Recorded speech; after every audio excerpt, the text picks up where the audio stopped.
Good morning everyone. Welcome to Kerala Genius. And ఈ రోజు మనం చూసే నెక్స్ట్ 2 టాపిక్స్ ఏంటంటే Mulla Periyar dam issue and the evaluation of relationships between India and central Asia. So when we move towards the first topic, Mulla Periyar dam issue. So ఈ Mulla Periyar dam అనేది actual గా కేరళలో situate అయి ఉన్న డ్యామ్. ఈ డ్యామ్ యాక్చువల్ గా Periyar river మీద కన్స్ట్రక్ట్ చేశారు. దట్టు ఏంటంటే, సో ఇక్కడ మీకు డయాగ్రామ్ కనిపిస్తున్నట్టుంది. So wait, I show you. So this is Mulla Periyar dam. ఇది కేరళ స్టేట్ లో సిచ్యువేట్ అయి ఉన్న డ్యామ్. ఈ డ్యామ్ అనేది పెరియార్ రివర్ మీద కన్స్ట్రక్ట్ చేశారు. ఓకే, సో హియర్ ఇక్కడ ఇడుక్కి డ్యామ్ ఉంటుంది. ఇలా పెరియార్ రివర్ ఫ్లో అవుతుందా, చూడండి. ఇక్కడ కదా ముల్లా పెరియార్ డ్యామ్. ఇక్కడ నుంచి చూడండి, extra water are extra spillage of water అనేది ఉందనుకోండి, ఈ పెరియార్ రివర్ ద్వారాగే ఈ వాటర్ అనేది ఇక్కడ ఇడుక్కి డ్యామ్ కి పంపించడం అనేది జరుగుతుంది. ఇక్కడ ఇడుక్కి డ్యామ్ నేను ఎందుకు చెప్తున్నానంటే ఇక్కడ చాలా ఇంపార్టెంట్, అందుకని ఈ కాంటెక్స్ట్ లో మీకు నేను ఫస్ట్ చూపిస్తున్నాను. నెక్స్ట్ ఇక్కడ చూడండి, ముల్లా పెరియార్ డ్యామ్. యాక్చువల్ గా ఇది వెస్ట్ ఫ్లోయింగ్ రివర్, అంటే చూడండి west direction. So west flowing river, east నుంచి వెస్ట్ కి అనేది వెళ్తుంది. ఫైనల్ గా ఇటువైపు ఉన్న అరేబియన్ సీలో అది డ్రైన్ అవుతుంది. సో ఏంటంటే ఇలాగా ఈ పెరియార్ రివర్ అనేది వెస్ట్ వైపు వెళ్తుంది కదా. సో దీన్ని ఈ వాటర్ ఏంటంటే ఈస్ట్ వైపు ఫ్లో అయ్యేలాగా ఈ డ్యామ్ అనేది కన్స్ట్రక్ట్ చేసి, సో ఈ తమిళనాడు రీజియన్ లో సదరన్ పార్ట్స్ లో ఉన్న తమిళనాడు రీజియన్ లో సదరన్ పార్ట్స్ లో ఉన్న డిస్ట్రిక్ట్స్ కి తన యొక్క వాటర్ నీడ్స్ ని ఫుల్ఫిల్ చేసుకోవటానికి ఈ డ్యామ్ అనేది యాక్చువల్ గా లీజ్ అగ్రిమెంట్ చేసుకున్నారు. సో దీని యొక్క కాంటెక్స్ట్ క్లియర్ గా ఎక్స్ప్లెయిన్ చేస్తాను చూడండి. సో మీకు ఏంటంటే డయాగ్రామ్ చూపిద్దామని చెప్పేసి ఒకసారి క్లియర్ కట్ గా ఎక్స్ప్లెయిన్ చేద్దామని ట్రై చేస్తున్నాను. సో ఐ థింక్ సో మీకు ఒక ఐడియా అనేది వచ్చింది అనుకుంటున్నాను. ఇక్కడ ముల్లా పెరియార్ డ్యామ్ అనేది ఉంది. ఈ ముల్లా పెరియార్ డ్యామ్ అనేది పెరియార్ రివర్ లో కన్స్ట్రక్ట్ చేశారు, పెరియార్ రివర్ మీద కన్స్ట్రక్ట్ చేశారు. సో ఇక్కడ చూడండి, ఇది కేరళ స్టేట్, ఇది తమిళనాడు స్టేట్. చూడండి, కేరళ స్టేట్ కి తమిళనాడు స్టేట్ కి మధ్య ఉన్న బౌండరీ లైన్. అంటే ఎగ్జాక్ట్ గా ముల్లా పెరియార్ డ్యామ్ ఎక్కడ కన్స్ట్రక్ట్ చేశారు, కేరళకి తమిళనాడుకి బార్డర్ మీద కన్స్ట్రక్ట్ చేయడం అనేది జరిగింది. అంటే ఖచ్చితంగా ఈ డ్యామ్ కేరళలోనే సిచ్యువేట్ అయ్యి ఉంది. ఓకే, బట్ ఈ డ్యామ్ వల్ల ఈ డ్యామ్ నుంచి వచ్చే వాటర్ ని మాత్రం తమిళనాడు యొక్క సదరన్ డిస్ట్రిక్ట్స్ మాత్రం యూజ్ చేసుకుంటుంది 2 రీజన్స్ కోసం. ఒకటి, ఈ సదరన్ రీజన్స్ అనేవి తమిళనాడులో డ్రాట్ ప్రోన్ ఏరియాస్, ఎక్కువగా వాటర్ అనేది ఉండదు. సో దాని యొక్క వాటర్ ఫుల్ఫిల్మెంట్ చేసుకోవటానికి ఏంటంటే ఈ డ్యామ్ నుంచి వచ్చిన వాటర్ ని యూజ్ చేసుకుంటుంది. మోర్ ఓవర్ ఇక్కడ చూడండి, పెరియార్ పవర్ స్టేషన్, ఈ పెరియార్ పవర్ స్టేషన్ ని కూడా రన్ చేసుకోవటానికి తమిళనాడు ఏంటంటే ఈ డ్యామ్ యొక్క వాటర్ ని యూటిలైజ్ చేసుకోవడం అనేది జరుగుతుంది. ఇక్కడ చూడండి, ఒక్కొక్కసారి రెయినీ సీజన్ లో ఇక్కడ ఈ డ్యామ్ లో ఎక్సెస్ వాటర్ అనేది వచ్చేసింది అనుకోండి, ఆ వాటర్ ఏం చేస్తుందంటే ఇలా పెరియార్ రివర్ ద్వారా ఫ్లో చేసి ఇక్కడ ఇడుక్కి డ్యామ్ కి పంపించడం అనేది జరుగుతుంది. సో ఇక్కడ ఒకసారి చూడండి, ఇది ముల్లా పెరియార్ డ్యామ్, ఇది చూస్తే ఇడుక్కి డ్యామ్. మీరు ఇక్కడ ఏంటి అబ్జర్వ్ చేశారు, ముల్లా పెరియార్ డ్యామ్ కి ఇడుక్కి డ్యామ్ అనేది ఏంటి లో లయింగ్ రీజియా లో ఉంది, అవునా కదా. ఇది చాలా ఇంపార్టెంట్ అండ్ చాలా దగ్గరలో కూడా ఉంది. ఈ రెండిటికి మధ్య డిస్టెన్స్ అనేది ఓన్లీ 36 కిలోమీటర్స్. ఈ రెండిటికి డిస్టెన్స్ చాలా తక్కువ. అండ్ మోర్ ఓవర్ ఏంటంటే ముల్లా పెరియార్ డ్యామ్ కి లో లయింగ్ రీజియన్ లో ఇడుక్కి డ్యామ్ అనేది ఉంది. ఈ పాయింట్ ఎందుకు చెప్పానని ఇప్పుడు నేను మీకు ఎక్స్ప్లెయిన్ చేసినప్పుడు క్లారిటీ వస్తుంది. సో ఐ థింక్ సో మీకు ఏంటంటే ఇప్పుడు ముల్లా పెరియార్ డ్యామ్ అనేది ఎక్కడ కన్స్ట్రక్ట్ అయ్యి ఉంది, సో డ్యామ్ అనేది కేరళలో ఉంటే తమిళనాడు ఎందుకు అనేది ఇప్పుడు నేను మీకు ఎక్స్ప్లెయిన్ చేస్తాను. ఐ థింక్ సో మీకు డయాగ్రామ్స్ అన్ని క్లియర్ గా ఉన్నాయి, అర్థమైందని అనుకుంటున్నాను. So let us move to the topic. Present ఈ ముల్లా పెరియార్ డ్యామ్ ఇష్యూ అనేది ఎందుకు న్యూస్ లోకి వచ్చిందంటే, బికాస్ సుప్రీం కోర్ట్ ఏంటంటే దీని గురించి ఈ కంట్రోల్ అండ్ మేనేజ్మెంట్ కి సంబంధించి కొన్ని డైరెక్షన్స్ అనేవి ఆ ముల్లా పెరియార్ డ్యామ్ యొక్క సూపర్వైజరీ కమిటీకి ఇవ్వటం జరిగింది. ఆ కాంటెక్స్ట్ లో ఇది ప్రెసెంట్ న్యూస్ లోకి రావడం జరిగింది. అసలు ఈ ముల్లా పెరియార్ డ్యామ్ ఏంటి, ఇది కేరళలో సిట్యుయేట్ అయ్యి ఉంటే తమిళనాడు ఎందుకు ఆపరేట్ చేస్తుందనేది ఒకసారి చూద్దాం. దీని యొక్క బ్యాక్‌గ్రౌండ్‌కి వెళ్తే సో, ఈ ముల్లా పెరియార్ డ్యామ్ అనేది ఈవెన్ దో కేరళలో సిట్యుయేట్ అయినప్పటికీ తమిళనాడు మేనేజ్‌మెంట్ చేయడానికి మెయిన్ రీజన్ ఏంటంటే, ఈ రెండిటికి మధ్య జరిగిన ఒక లీజ్ అగ్రీమెంట్ అన్నమాట. కేరళ అండ్ తమిళనాడు మధ్య జరగలేదు. ఇంతకుముందు కేరళ ఏంటి? ట్రావెన్‌కోర్ మహారాజా పరిపాలించేవారు. అండ్ ఈ తమిళనాడు ఏంటి? మద్రాసి ప్రెసిడెన్సీ. అవునా? కాదా? సో, ఏంటంటే సీ ఆ టైంలో ఏంటంటే, ఈ తమిళనాడు రీజియన్స్‌కి వాటర్ సప్లై కోసం ఏంటంటే, British secretary of Madrasi presidency ఏం చేశారంటే, ఈ ట్రావెన్‌కోర్ మహారాజాతో ఒక లీజ్ అగ్రీమెంట్ అనేది అడాప్ట్ చేసుకున్నారు. ఈ లీజ్ అగ్రీమెంట్‌లో ఏం సైన్ చేశారు అంటే, సో, ఈ డ్యామ్‌ని తమిళనాడుకి సో, ఓకే. ఈ డ్యామ్‌ని తమిళనాడుకి ట్రావెన్‌కోర్ మహారాజా గారేంటంటే లీజ్‌కిస్తే దానికి అమౌంట్ చెల్లిస్తామని చెప్పేసి వాళ్ళు ఒక లీజ్ అగ్రీమెంట్ అనేది చేసుకున్నారు. ఆ లీజ్ అగ్రీమెంట్ పీరియడ్ ఎంతో తెలుసా? Exactly 999 years. యెస్. మీరు విన్నది రైటే. 999 ఇయర్స్ ఆ లీజ్ అగ్రీమెంట్. సో, ఇప్పుడు మీకు అర్థమైందా? ఇదేంటంటే ఒక బ్రిటిష్ ఎరా డ్యామ్. ఈ ముల్లా పెరియార్ డ్యామ్ అనేది ఒక బ్రిటిష్ ఎరా డ్యామ్. సో, ఈ డ్యామ్‌కి సంబంధించిన లీజ్ అగ్రీమెంట్ అనేది సో, ఇండియా అనేది ఇంకా ఇండిపెండెంట్‌గా ఎమర్జ్ అవ్వక ముందే జరిగింది. Between Travancore Maharaja and British secretary of Madras presidency. అయితే అప్పటి వరకు బానే ఉంది. సో, ఎప్పుడైతే ఇండియా అనేది ఇండిపెండెంట్ నేషన్‌గా ఎమర్జ్ అయిందో అండ్ దాని తర్వాత ఏంటంటే నేషన్స్ లైక్ స్టేట్స్ అనేవి ఎమర్జ్ అయ్యాయో, సో, అప్పుడేంటి ఈ కేరళ ట్రావెన్‌కోర్ మహారాజాస్‌తో కాకుండా ఏంటిది కేరళ స్టేట్‌గా ఎమర్జ్ అయింది. అండ్ ఏంటి తమిళనాడు స్టేట్ కింద ఎమర్జ్ అయింది. ఎప్పుడైతే ఇవి 2 కూడా డిఫరెంట్ స్టేట్స్‌గా ఎమర్జ్ అయ్యాయో అప్పుడు ఇక్కడ కాంట్రోవర్సీ అనేది స్టార్ట్ అవ్వడం జరిగింది. ఎప్పుడైతే ఈ 2 కూడా డిఫరెంట్ స్టేట్స్‌గా ఎమర్జ్ అయ్యాయో, ఈ డ్యామ్ యొక్క ఓనర్‌షిప్ గురించి డిస్ప్యూట్ అనేది రైజ్ అవ్వడం స్టార్ట్ అయింది. అయితే ఈ డ్యామ్ యొక్క ఓనర్‌షిప్ డిస్ప్యూట్ కన్నా మెయిన్ కాంట్రోవర్సీ ఎక్కడొచ్చిందంటే, ఈ డ్యామ్ యొక్క సేఫ్టీ గురించి మెయిన్ కాంట్రోవర్సీ వచ్చింది. ఎందుకంటే ఆల్రెడీ చెప్పాను. ఈ డ్యామ్ అనేది ఏంటి? బ్రిటిష్ ఎరా డ్యామ్. అవునా? కాదా? సో, వీళ్ళు United nations university institute of water, health and environment వాళ్ళేం చేశారంటే రీసెంట్‌గా ఒక రిపోర్ట్ అనేది పబ్లిష్ చేశారు. ఆ రిపోర్ట్‌లో ఏంటంటే వాళ్ళు వరల్డ్ వైడ్‌గా ఒక 6 డ్యామ్స్‌ని ఐడెంటిఫై చేశారు. ఆ 6 డ్యామ్స్‌లో వన్ ఆఫ్ ద డ్యామ్సే ఏంటంటే మన ఇండియాలో కేరళలో సిట్యుయేట్ అయ్యి ఉన్న ముల్లా పెరియార్ డ్యామ్. ఏంటి ఆ రిపోర్ట్ ఏంటి పబ్లిష్ చేశారు అంటే సో, ఆ 6 డ్యామ్స్ కూడా స్ట్రక్చరల్లీ చాలా వీక్‌గా ఉన్నాయని, అండ్ అది ఎప్పుడైనా ఫెయిల్ అయ్యే ఛాన్సెస్ చాలా ఎక్కువగా ఉన్నాయని చెప్పేసి వాళ్ళు ఆ రిపోర్ట్‌లో పబ్లిష్ చేశారు. ఆ రిపోర్ట్‌లో ఎప్పుడైతే ఆ రిపోర్ట్ అనేది పబ్లిష్ చేశారో అప్పటి నుంచి ఏంటంటే కేరళ ఏంటంటే ఆ ఇష్యూ గురించి, ఆ డ్యామ్ గురించి చాలా కన్సర్న్స్ అనేది రైజ్ చేసింది.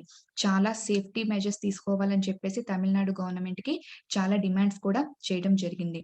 ఎందుకంటే వీళ్ళు లీజ్‌కి కదా ఇచ్చారు. సో, ఆ కంట్రోల్ మేనేజ్‌మెంట్ మొత్తం ఎవరి చేతుల్లో ఉంది? తమిళనాడు చేతిలో ఉంది. సో, కాబట్టి దీనికి సంబంధించిన రిపేర్ వర్క్స్ గాని, దీని సేఫ్టీ మెజర్స్ కొని కూడా తమిళనాడు గవర్నమెంటే చూసుకోవాలని కేరళ గవర్నమెంట్ ఏంటంటే తన యొక్క కన్సర్న్స్‌ని రైజ్ చేయడం అనేది జరిగింది. అయితే ఇనీషియల్‌గా ఏంటంటే తమిళనాడు గవర్నమెంట్ దీనికి కొంచెం నెగోషియేషన్ చేసి హెసిటేట్ చేసినప్పటికీ కూడా సో, తర్వాత సుప్రీం కోర్ట్ వరకు ఈ ఇష్యూ వెళ్ళిన తర్వాత సో, సుప్రీం కోర్ట్ వరకు ఈ విషయం వెళ్ళిన తర్వాత తమిళనాడు గవర్నమెంట్ ఏంటంటే రిపేర్ వర్క్స్ చేయడం అనేది ఇనిషియేట్ చేసింది. అండ్ కేరళ ఏంటంటే ఈ రిపేరింగ్ వర్క్స్‌లో కూడా కొన్ని అభ్యంతరాలు వ్యక్తం చేసింది. అంటే ఈ రిపేరింగ్ వర్క్స్‌లో ఏంటంటే వాళ్ళు యూజ్ చేసిన మెటీరియల్ అనేది అంత స్ట్రాంగ్‌గా లేదు అని కూడా కేరళ గవర్నమెంట్ ఏంటంటే తను మళ్ళీ ఏంటంటే తన కన్సర్న్ సుప్రీం కోర్ట్‌కి రైజ్ చేయడం జరిగింది. అయితే ప్రెజెంట్ ఇప్పుడు మనం మాట్లాడుకునే కాంటెక్స్ట్ ఏంటంటే స్టోరేజ్ కెపాసిటీ ఎంతుండాలి? ఎందుకంటే ఆల్రెడీ చెప్పాను కదా! సేఫ్టీ ఆఫ్ ద డ్యామ్ అనేది ఇక్కడ చాలా చాలా ఇంపార్టెంట్. దీనికి రిపేర్ వర్క్స్ జరుగుతున్నాయి. అండ్ మోర్ ఓవర్ ఏంటంటే ఇది వెరీ సెన్సిటివ్ అయిన వెస్టర్న్ ఘాట్స్ రీజియన్‌లో అనేది లొకేట్ అయ్యి ఉండడం. ఇది ఒక వీక్ పాయింట్. ఇంకొకటేంటంటే ఆల్రెడీ ఈ డ్యామ్ యొక్క ఏజ్ ఏంటో తెలుసా? 120 ఇయర్స్ ఓల్డ్.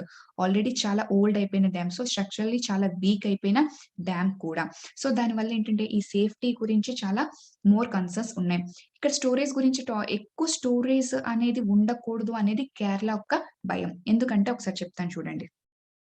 ఎప్పుడైతే దీని యొక్క స్టోరేజ్ లెవెల్ అనేది పెరిగిపోయిందో, టైమ్లీ రిలీజ్ అనేది తమిళనాడు గవర్నమెంట్ అనేది చేయకపోయిందో, ఇక్కడ వాటర్ అనేది చాలా ఎక్కువగా ఉండిపోవడం వల్ల ఏంటంటే, ఒకేసారి ఏంటంటే, ఇది స్ట్రక్చరల్‌గా వీక్‌గా ఉండక ఒక వాటర్ బాంబ్‌లా క్రియేట్ అయ్యి, డ్యామ్ ఫెయిల్ అయ్యి ఒక వాటర్ బాంబ్ క్రియేట్ అయిపోతుంది. సో, ఆటోమేటిక్‌గా ఈ ఎక్సెస్ వాటర్ అంతా ఏమవుతుంది ఆల్రెడీ ముందే చెప్పాను కదా! త్రూ పెరియార్ రివర్ ద్వారా ఇడుక్కి డ్యామ్‌కి ఫ్లో అయిపోతుంది. అండ్ ఇక్కడ ఈ ఈ ఈ ఈ ఫ్లోకేంటంటే ఇక్కడ ఇడుక్కి డ్యామ్ కూడా బ్రేక్ అయ్యే ఛాన్సెస్ అనేవి చాలా ఉన్నాయి. ఇక్కడ చూసాను సార్. ఎందుకంటే ఇక్కడ హై లెవెల్ రీజియన్ నుంచి లో లెవెల్ రీజియన్‌కి వాటర్ అనేది చాలా ఫాస్ట్‌గా మూవ్ అవుతుంది. చాలా ఫోర్స్‌గా మూవ్ అవుతుంది. సో, దానివల్ల ఈ డ్యామ్ బ్రేక్ అయినప్పుడు ఆటోమేటిక్‌గా ఫెయిల్ అయినప్పుడు ఈ డ్యామ్ కూడా ఫెయిల్ అయ్యే ఛాన్సెస్ అనేవి చాలా ఎక్కువగా ఉన్నాయి. సో, దాని ద్వారా ఏంటంటే ఇదంతా చాలా లో లయింగ్ రీజియన్ కదా కేరళ. సో, దానివల్ల ఏంటంటే ఆటోమేటిక్‌గా కేరళ అనేది కంప్లీట్‌గా ఫ్లడ్స్‌తో మునిగిపోతుంది అనేది కేరళ యొక్క మెయిన్ కన్సర్న్. సో, అందుకని చెప్పేసి ఈ టైమ్లీ రిలీజ్ చేయాలని సుప్రీం కోర్ట్ డోర్ స్టెప్స్ అనేది ఆల్రెడీ ఎప్పటినుంచో ఈ ఇష్యూ అనేది జరుగుతున్నప్పుడు రీసెంట్‌గా ఏంటంటే టైమ్లీ రిలీజ్ అనేది కావాలి అని అర్జెంట్ హియరింగ్ అనేది ఇది పిటిషన్ పెట్టడం, కేస్ పెట్టడం ఐ మీన్ హియరింగ్‌కి కావాలి, అర్జెంట్ హియరింగ్ కావాలి, టైమ్లీ రిలీజ్ అనేది జరగాలి అని చెప్పేసి తన యొక్క కన్సర్న్‌ని సుప్రీం కోర్ట్‌కి రైజ్ చేయడం అనేది జరిగింది. అయితే ఇక్కడ సుప్రీం కోర్ట్ ఏంటంటే ఈ రెండిటికి మధ్య ఈ డిస్ప్యూట్స్‌ని రిజాల్వ్ చేయడానికి ఒక సూపర్వైజరీ కమిటీని అపాయింట్ చేయడం అనేది కూడా జరిగింది. ప్రెజెంట్ ఆ సూపర్వైజరీ కమిటీ ఏంటంటే ఈ రెండిటికి కన్సర్న్స్ అనేది ఆహ్, నోటిఫై చేసుకొని దానికి తగిన solutions and each and everything అనేది అబ్జర్వ్ చేస్తుంది. ఏంటంటే ఇది కేరళ అనేది సూపర్వైజరీ కమిటీ ద్వారా సుప్రీం కోర్ట్‌కి తన యొక్క కన్సర్న్ అనేది తెలపడం జరిగింది. అయితే ఆల్రెడీ 2006 అండ్ 2014లో మీకు రాసానా? యెస్. చూడండి. 2006 అండ్ 2014లో ఆల్రెడీ హియరింగ్స్‌లో సుప్రీం కోర్ట్ హియరింగ్స్‌లో ఏంటంటే దాని యొక్క స్టోరేజ్ లెవెల్ అనేది 142 ఫీట్ వరకు ఉండొచ్చని చెప్పేసి సుప్రీం కోర్ట్ అనేది ఆర్డర్‌ని పాస్ చేయడం అయితే జరిగింది. అయితే ఏంటంటే అలా పాస్ చేసిన తర్వాత 2018లో కేరళకి చాలా హెవీ ఫ్లడ్స్ అనేవి రావడం జరిగాయి. ఎప్పుడైతే హెవీ ఫ్లడ్స్ అనేవి వచ్చాయో హెవీ ఫ్లడ్స్ రావడం జరిగింది. హెవీ ఫ్లడ్స్ దేనివల్ల వచ్చాయంటే, ఆ టైంకి వాటర్ స్టోరేజ్ 139 ఫీట్. ఆ డ్యామ్ యొక్క వాటర్ స్టోరేజ్ ఎంత 139 ఫీట్. దానివల్ల ఏంటంటే, అక్కడ కేరళకి హెవీ ఫ్లడ్స్ అనేవి రావటం జరిగింది. అందుకని చెప్పేసి కేరళ యొక్క కన్సర్న్. ఇప్పుడు ప్రెజెంట్ ఏంటంటే, కేరళని సౌత్ వెస్ట్ మాన్సూన్ హిట్ చేసింది. అండ్ హెవీ రెయినీ సీజన్ కూడా చాలా హెవీ ప్రాబ్లమ్ కేరళకి. ఇప్పుడు వాటర్ స్టోరేజ్ ఎంతుందంటే 137 ఫీట్ అనేది ఉంది కేరళకి ముల్లా పెరియార్ డ్యామ్‌లో. ఇప్పుడు గాని తమిళనాడు గవర్నమెంట్ ఈ వాటర్‌ని రిలీజ్ చెయ్యకపోతే, సో, ఆల్రెడీ డ్యామ్ అనేది చాలా వీక్‌గా ఉంది. అండ్ ఆల్రెడీ సెస్మిక్ యాక్టివిటీ ఎక్కువగా ఉన్న ఏరియా. అండ్ కాబట్టి వాటర్ స్టోరేజ్ కూడా దాని యొక్క కెపాసిటీకి మాక్సిమం నిండిపోతుంది. టైమ్లీ రిలీజ్ చేయకపోతే అది కేరళకి చాలా థ్రెట్ అని చెప్పేసి కేరళ సుప్రీం కోర్ట్‌ని అడగటం జరిగింది. సో, సుప్రీం కోర్ట్ కూడా ఏంటంటే దానికి టైమ్లీ రిలీజ్ అనేది ఖచ్చితంగా తమిళనాడు గవర్నమెంట్ చేయాలని చెప్పేసి ఆర్డర్‌ని పాస్ చేయడం అయితే జరిగింది. ఐ థింక్ మీకు ఇష్యూ బాగా అర్థమైందని చెప్పేసి అనుకుంటున్నాను. అయితే ఏంటంటే ఇక్కడ ఇంతకు ముందయితే Kerala government and Tamil Nadu government మధ్య ఇంత రేషనల్ అప్రోచ్ అనేది ఉండేది కాదు. థాంక్ గాడ్ ఏంటంటే ఇప్పుడు ఈ 2 గవర్నమెంట్స్ కూడా పారలెల్‌గా వర్కౌట్ అయ్యి ఆ 2 కూడా రేషనల్ అప్రోచ్ వైపు మూవ్ అవుతున్నాయి కాబట్టి ఈ ఇష్యూ త్వరగా రిజాల్వ్ అయ్యే ఛాన్సెస్ అనేవి ఉండొచ్చు. అండ్ మోర్ ఓవర్ ఏంటంటే ఈ రిపేరింగ్ వర్క్స్ మీద తమిళనాడు గవర్నమెంట్ అనేది తమిళనాడు గవర్నమెంట్ రిపేరింగ్ వర్క్స్ చేస్తున్నప్పుడు కేరళ గవర్నమెంట్ కొన్ని కన్సర్న్స్ రైజ్ చేసింది కాబట్టి సో, కేరళ యొక్క కన్సర్న్స్‌ని రిగార్డ్‌గా తీసుకొని తమిళనాడు గవర్నమెంట్ ఏంటంటే ఇంకా స్ట్రెంథెన్ చేయాలి. రిపేరింగ్ వర్క్స్ అనేది స్ట్రెంథెన్ చేయాలనేది కూడా చాలా చాలా ఇంపార్టెంట్. అండ్ మోర్ ఓవర్ ఏంటంటే దీనికి ఒక సైంటిఫిక్ ఎక్విప్‌మెంట్ అనేది అడాప్ట్ చేసుకొని రెగ్యులర్‌గా, ఫ్రీక్వెంట్‌గా సైంటిఫిక్ మానిటరింగ్ చేయడం కూడా చాలా చాలా ఇంపార్టెంట్. ఇక్కడ తమిళనాడు గవర్నమెంట్ యొక్క రెస్పాన్సిబిలిటీ కేరళకి సేఫ్టీ ఆఫ్ ద డ్యామ్ యొక్క సేఫ్టీ గురించి అష్యూరెన్స్ ఇవ్వడం అనేది ఖచ్చితంగా తమిళనాడు గవర్నమెంట్ యొక్క responsibility. So, so, I think మీకు టాపిక్ చాలా కాంప్రహెన్సివ్‌గా అర్థమైందని చెప్పేసి అనుకుంటున్నాను. Let us move to our next topic. ఈ టాపిక్ ఏంటంటే evaluation of relationships between India and central Asia. Let us look into the map. చూసారా ఇక్కడ? This is Central Asia map.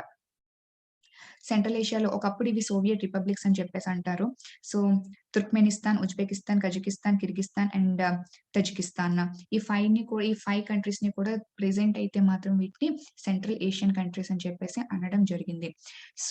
ఇండియాకి ఈ సెంట్రల్ ఏషియాతో రిలేషన్స్ చాలా చాలా ఇంపార్టెంట్. ఎందుకు?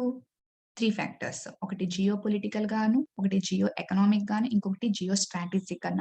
సో, ఈ 3 ఫ్యాక్టర్స్‌తో చూసినా సరే ఇండియాకి సెంట్రల్ ఏషియాతో రిలేషన్స్ అనేవి చాలా చాలా ఇంపార్టెంట్. See here. సో, ఇది పాకిస్తాన్, ఆఫ్ఘనిస్తాన్ చూడండి. ఈ పార్ట్ ఇలాగా సెంట్రల్ ఏషియా ఇక్కడి నుంచి. See here. ఈ పార్ట్. ఇది మొత్తం సెంట్రల్ ఏషియా పార్ట్. సో, ఈ సెంట్రల్ ఏషియాతో ఇండియాకి రిలేషన్‌షిప్, ట్రేడ్ రిలేషన్‌షిప్ అనేది చాలా చాలా ఇంపార్టెంట్. ఎందుకంత ఇంపార్టెంట్ సెంట్రల్ ఏషియాతో ఇండియాకి ట్రేడ్ రిలేషన్‌షిప్ అంటే బికాజ్ ఈ Central Asia see here. The Central Asia is a blessed region. దేనికి blessed region? For natural resources. ఇక్కడ plenty of hydrocarbon reserves, plenty of uranium reserves, plenty of natural gas reserves. So, almost periodic టేబుల్‌లో ఉన్న అన్ని mineral resources కూడా ఈ central ఏషియాలో ఉంటాయని చెప్పేసి జనరల్‌గా అంటూ ఉంటారు. సో, అంత అబండెంట్ నేచురల్ రిసోర్సెస్ ఉన్న రీజియన్ అన్నమాట. సో, ఇలాంటి రీజియన్స్‌తో ట్రేడ్ రిలేషన్‌షిప్స్ పెట్టుకుంటే మనకి ఆ నేచురల్ రిసోర్సెస్‌కి యాక్సెస్ అనేది ఖచ్చితంగా దొరుకుతుంది. అందుకే ఇండియాకి సెంట్రల్ ఏషియాతో రిలేషన్స్ అనేవి చాలా చాలా ఇంపార్టెంట్. సో, ఒక కంట్రీతో మనం ట్రేడ్ రిలేషన్స్ పెట్టుకోవాలంటే ఖచ్చితంగా ఎలాగా? ఓన్లీ 2 వేసే. ఒకటి ఎయిదర్ ల్యాండ్ ఏరియా ద్వారా వెళ్ళాలి. ల్యాండ్ రూట్ ద్వారా వెళ్ళాలి. లేకపోతే త్రూ సీ రూట్ ద్వారా ఎళ్ళాలి. సో, జనరల్‌గా ఏంటంటే అందరూ ఏంటంటే ఫస్ట్ సీ రూట్‌నే చెక్ చేస్తారు. బట్ ఇక్కడ ప్రాబ్లమ్ ఏంటంటే ఎందుకంటే అది చీప్ కాబట్టి. కాకపోతే ఇక్కడ ప్రాబ్లమ్ ఏంటంటే central Asia is a land locked region. చూడండి. ఇది ల్యాండ్ లాక్డ్ రీజియన్. ఇది. ఏంటి మేడం ఇక్కడ కాస్పియన్ సీ ఉంది కదా! అని చెప్పేసి ఇది ఇన్‌లాండ్ వాటర్ బాడీ కదా! అవునా కదా! So, it is a largest inland water body in the world. So, డైరెక్ట్‌గా సీ యాక్సిస్ అనేది లేదు. సో, ఖచ్చితంగా ఈ సెంట్రల్ ఏషియాకి సీ యాక్సిస్ లేకపోవడం అనేది సెంట్రల్ ఏషియాకి పెద్ద జియోగ్రాఫికల్ లిమిటేషన్ అనే చెప్పుకోవాలి జియో పాలిటిక్స్‌లోని. సో, ఇలాంటి ల్యాండ్ లాక్డ్ రీజియన్ సెంట్రల్ ఏషియాతో ట్రేడ్ రిలేషన్స్ కావాలి అంటే ఖచ్చితంగా మనం ఏంటంటే త్రూ ల్యాండ్ ఏరియా ద్వారాగే యాక్సెస్ తీసుకోవాలి. సో, ఇక్కడ ల్యాండ్ ఏరియా ద్వారా యాక్సెస్ తీసుకోవాలంటే మనం ఏంటి వయా ఆఫ్ఘనిస్తాన్ ద్వారాగే వయా పాకిస్తాన్ ద్వారాగే ఖచ్చితంగా వెళ్ళాలి. కానీ పాకిస్తాన్ మనకి ఈ రూట్ అనేది ఇస్తుందా? ఆబ్వియస్‌లీ ఇవ్వదు. యాక్సెస్ అనేది ఖచ్చితంగా ఇవ్వదు. ఎందుకంటే మన రిలేషన్స్ పెంచుకుంటామంటే ఆటోమేటిక్‌గా పాకిస్తాన్ ఒప్పుకుంటుందా? ఒప్పుకోదు. సో, ఆబ్వియస్‌లీ ఈ ల్యాండ్ యాక్సెస్ అనేది పాకిస్తాన్ ఇవ్వదు. ఒకవేళ ఇచ్చినా సరే అది ఖచ్చితంగా చాలా ఇండియాకి ప్రాబ్లమాటిక్ ఇష్యూస్ అనేది క్రియేట్ చేస్తుంది. అవునా? కాదా? సో, అందుకని దీనికి ఈ సెంట్రల్ ఏషియా అనేది చాలా ఇంపార్టెంట్ కాబట్టి దీంతో ట్రేడ్ రిలేషన్స్ ఎలాగా ఇంప్రూవ్ చేసుకోవాలన్న దాంట్లో ఇండియా ఏంటంటే ఒక సొల్యూషన్ అనేది ఆహ్, ఒక సొల్యూషన్‌కొచ్చింది. సో, అదేంటంటే development of Chabahar port. See here. Development of Chabahar port in Iran. So, see here. This is Iran. ఇక్కడుంది చబహార్ పోర్ట్. మీరు ఈ మ్యాప్‌లో క్లియర్‌గా ఐడెంటిఫై చేయగలరు. అవునా కదా! చబహార్ పోర్ట్. ఇప్పుడేంటంటే మనం వయా పాకిస్తాన్ వెళ్ళకుండా ఇండియా నుంచి చబహార్ పోర్ట్‌కి వెళ్లి, చబహార్ పోర్ట్ నుండి ఆఫ్ఘనిస్తాన్ అండ్ త్రూ ఆఫ్ఘనిస్తాన్ ఇక్కడ ఆఫ్ఘనిస్తాన్ నుంచి ఇది కదా ఆఫ్ఘనిస్తాన్. ఆఫ్ఘనిస్తాన్ నుంచి డైరెక్ట్‌గా సెంట్రల్ ఏషియాకి మనకి యాక్సెస్ దొరుకుతుందని చెప్పేసి ఇరాన్‌లో ఉన్న ఈ చబహార్ పోర్ట్‌ని డెవలప్ చేయడానికి ఇండియా ముందుకు వచ్చింది. సో, తన యొక్క ఇంట్రెస్ట్‌ని ఏంటంటే ఇరాన్‌కి చెప్పడం జరిగింది. అండ్ ఇరాన్ కూడా ఇండియాకి చబహార్ పోర్ట్ డెవలప్‌మెంట్ చేయడానికి కాంట్రాక్ట్ ఇచ్చి ఎంకరేజ్ చేసింది. సో, ఇనీషియల్‌గా అంతా హ్యాపీ. సో, చబహార్ పోర్ట్‌ని బానే డెవలప్ చేసింది. అండ్ తన యొక్క బడ్జెట్‌లో ఏంటంటే అలోకేషన్స్ కూడా చాలా బానే చేసేది. సో, ఏంటంటే మనకి ఖచ్చితంగా పాకిస్తాన్ నుంచే వెళ్ళాలన్న ప్రాబ్లమ్ కూడా లేదు. అండ్ ఈ చబహార్ పోర్ట్ డెవలప్ చేయడం వల్ల ఇండియాకి 2 అడ్వాంటేజెస్. ఎందుకంటే ఇక్కడ చబహార్ పోర్ట్ డెవలప్ చేయడం వల్ల సెంట్రల్ ఏషియాకి మనకి యాక్సెస్ దొరుకుతుంది. అండ్ మోర్ ఓవర్ చూడండి ఇక్కడ north south transport corridor. So, ఈ ప్రాజెక్ట్ అన్నమాట.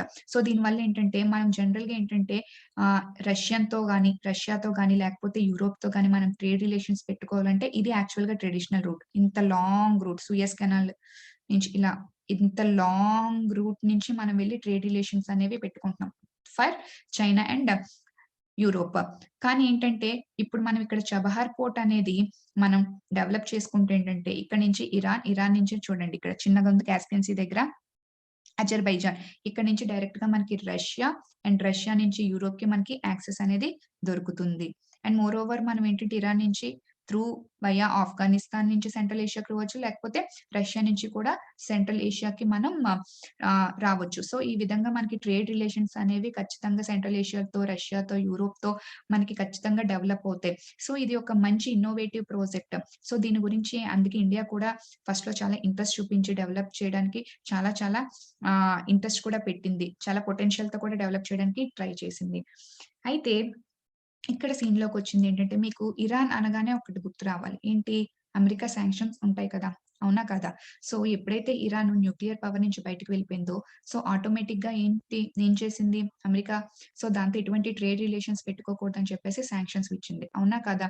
సో, అందుకనే కదా ఆల్‌మోస్ట్ మనం యూజ్ చేసే ఆయిల్‌లోని 10% ఆఫ్ ఆయిల్ అనేది మనం ఇరాన్ నుంచే ఇంపోర్ట్ చేసుకుంటున్నప్పటికీ కూడా, సో, ఏంటంటే అమెరికా యొక్క సాంక్షన్స్ ఇరాన్ పైన ఉన్నాయి కాబట్టి మనం కంప్లీట్‌గా ఆ ఇంపోర్ట్స్ అనేవి తగ్గించేసుకొని 0%కి తీసుకొచ్చేసాం.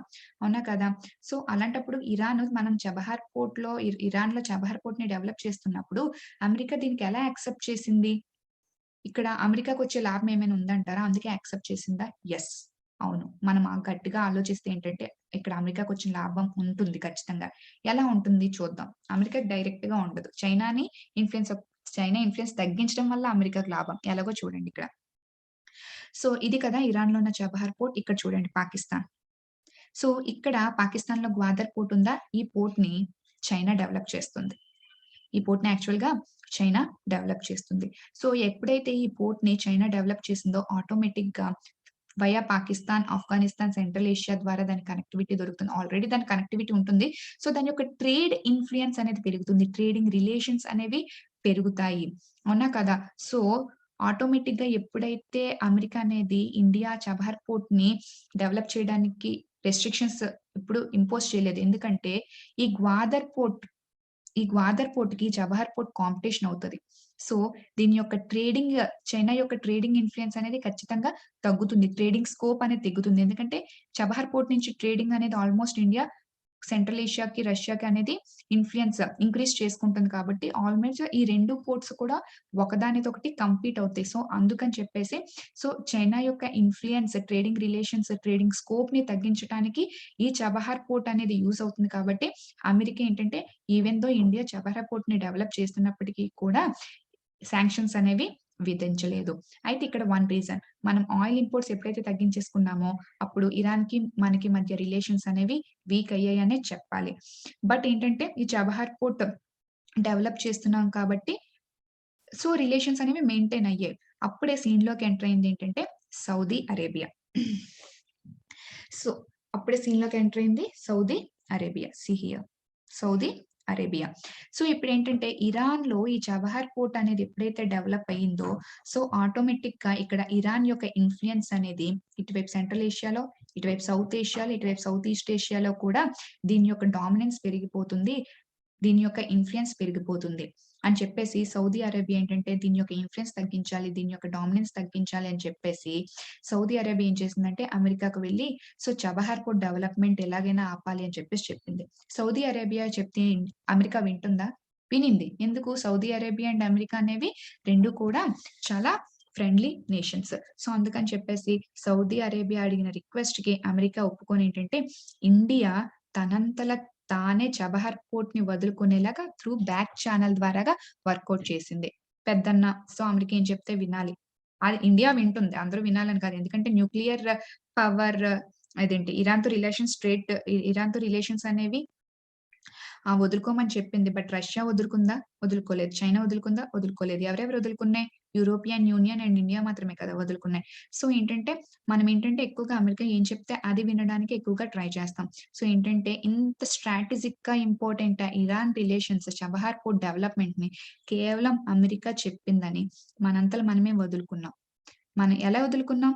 మన బడ్జెట్‌లో అలోకేషన్స్ అనేవి గ్రాడ్యుయల్‌గా డిక్రీజ్ చేసుకుంటూ అలోకేషన్స్ లేకుండా మనం చేసుకున్నాం. అది అర్థం చేసుకున్న ఇరాన్ ఏంటంటే కంప్లీట్‌గా ఈ కాంట్రాక్ట్‌ని ఇండియా నుంచి తీసేసుకొని మా చబహార్ పోర్ట్‌ని మేమే డెవలప్ చేసుకుంటాం అని చెప్పేసి చెప్పడం జరిగింది. దీని ద్వారాగా ఇంత స్ట్రాటజిక్‌గా ఇంపార్ట్ అయిన ఈ చబహార్ పోర్ట్‌ని ఇండియా తనంతట తానే వదిలేసుకోవడం అనేది చాలా బాధాకరం. సో, ఇప్పుడు ప్రెజెంట్ దీని ముందున్న సొల్యూషన్ ఏంటి?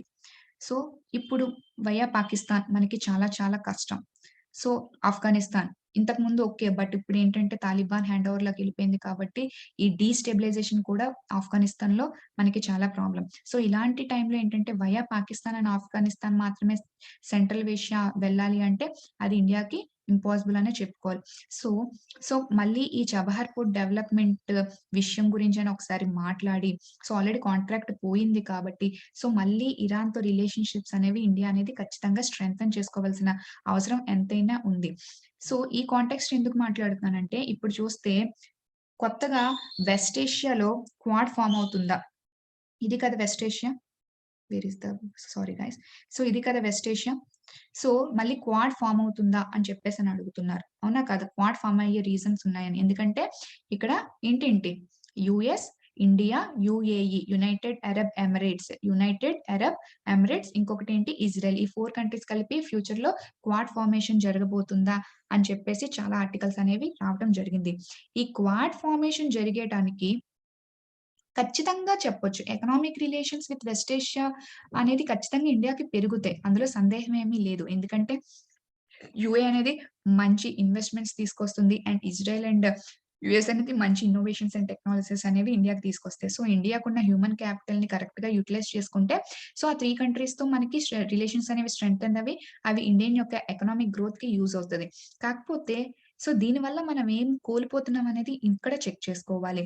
ఎందుకంటే ఇక్కడ ఇరాన్‌తో యూఏఈ, సౌదీ అరేబియా, ఇజ్రాయెల్ ఇవన్నీ కూడా అండ్ మోరోవర్ యూఎస్ ఇవన్నీ కూడా ఇరాన్‌కి రైవల్రీ కంట్రీస్. సో, తన యొక్క రైవల్రీ కంట్రీస్‌తో మనం రిలేషన్‌షిప్స్ అనేవి ఎక్కువగా మెయింటైన్ చేస్తుంటే, అది ఖచ్చితంగా ఇరాన్‌ని మనకి దూరం చేస్తుంది. సో, అలాగని చెప్పేసి ఇరాన్ కోసం వాటిని వదులుకోకూడదు. వాటి కోసం ఇరాన్‌ని కూడా వదులుకోకూడదు. సో, ఇండియా ఫారెన్ పాలిసీ ఎలా ఉండాలి అంటే, సో, ప్రతి కంట్రీతో వరల్డ్‌లోని మనకి పర్మనెంట్‌గా ఫ్రెండ్ కాదు, పర్మనెంట్‌గా ఎనిమీ కూడా కాదు అంటారు కదా! సో, అందుకని చెప్పేసి తన యొక్క నేషనల్ ఇంట్రెస్ట్ అనేది మైండ్‌లో పెట్టుకొని ప్రతి కంట్రీతో ఇండియా అనేది వర్కౌట్ చేయాలి. సో, వెస్ట్ ఏషియాలో తన యొక్క ఎకనామిక్ రిలేషన్‌షిప్స్‌ని మెయింటైన్ చేసుకోవటానికి ఖచ్చితంగా క్వాడ్ గ్రూపింగ్‌లో ఫార్మ్ అవ్వచ్చు. బట్ సో, అలాగని చెప్పేసి ఇరాన్‌తో తన యొక్క టాక్స్‌ననేది అక్కడితో ఆపేయకూడదు. మళ్ళీ సో, తనేంటంటే ఒక స్టెప్ ముందుకేసి ఇరాన్‌తో మాట్లాడడం అనేది ఇప్పుడు ప్రెజెంట్ ఇండియాకి చాలా చాలా చాలా important in order to get access to the resources of Central Asia. So, I think so మీకు కంప్లీట్‌గా evaluation of relationships between India and central Asia కూడా అర్థమైందనుకుంటున్నాను. So, thank you. Thank you one and all.